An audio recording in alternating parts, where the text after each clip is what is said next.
Senator Nancy Binay, Engineer Alcantara collected 15% commitment or about 37 million which was turned over to me and which I then delivered to Senator Binay at a house in Quezon City. In this affidavit, I shall mention my personal knowledge regarding Senator Chis Escudero.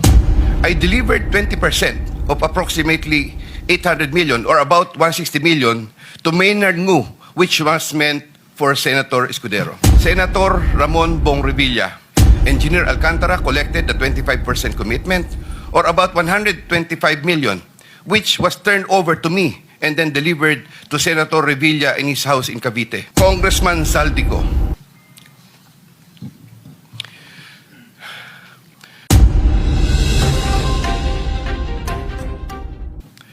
My personal knowledge regarding Congressman Saldico are set out as follows. Congressman Saldico one time called me to say that he met Engineer Alcantara and wanted to confirm, maayos bang kausap si Engineer Alcantara? To which I replied, maayos po. Engineer Alcantara then told me that Kong Saldico was asking for a 25% commission, and out of that amount, 2% was to be shared equally between Engineer Alcantara and myself. In his exact words, boss, hati na tayo sa 2%. Furthermore, Engineer Alcantara would tell me every time that he made deliveries of cash to Congressman Saldico in compliance with his commitment to Congressman Saldico. In this affidavit, I shall mention my personal knowledge regarding Senator Chis Escudero as follows.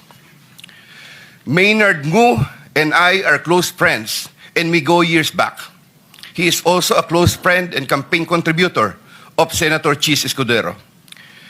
Maynard Ngu asked me to submit a list of projects.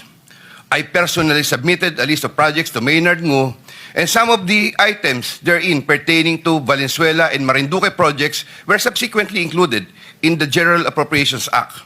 A copy of the list of Valenzuela and Marinduque projects is here to attach to this affidavit as Annex A. When I gave him the list and in relation to the commitment, I asked him, boss, paano to? Maynard replied, bahala ka na. I asked, boss, okay na ba ang 20%? Maynard said, okay. After inclusion of the projects in the GAA, I delivered 20% of approximately 800 million or about 160 million to Maynard Ngu, which was meant for Senator Escudero. Finally, I would like to add that deliveries of cash were personally made to me, by me, to Maynard Ngu at his office in Manila. My statements hereunder are based on personal knowledge and direct interactions with the personalities involved with great risk to my safety and that of my family members. I confirm the following. Senator Ramon Bong Revilla. Sometime in the year 2024, Senator Revilla and I met where I gave him a list of projects given to me by Engineer Alcantara. Senator Revilla asked for a commitment, which I suggested. Then he approved at 25% of the total amount of the projects indicated in the list here to attach as Annex C. I relayed the 25% commitment to Engineer Alcantara and told him that Senator Revilla will appreciate additional contributions for his senatorial re-election bid.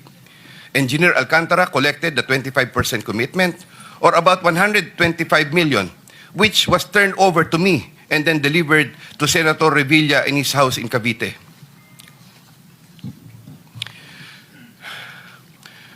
Senator Nancy Binay.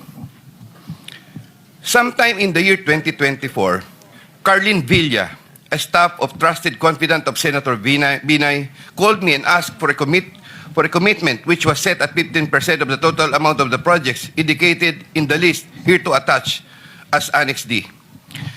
I relayed the 15% commitment to Engineer Alcantara. Engineer Alcantara collected 15% commitment or about 37 million, which was turned over to me and which I then delivered to Senator Binay at a house in Quezon City. Given the complexities of the transactions and personalities involved, I humbly reserve the right to submit a supplementary affidavit if warranted in the premises. I attest to the truth of the foregoing statements based on my personal knowledge and authentic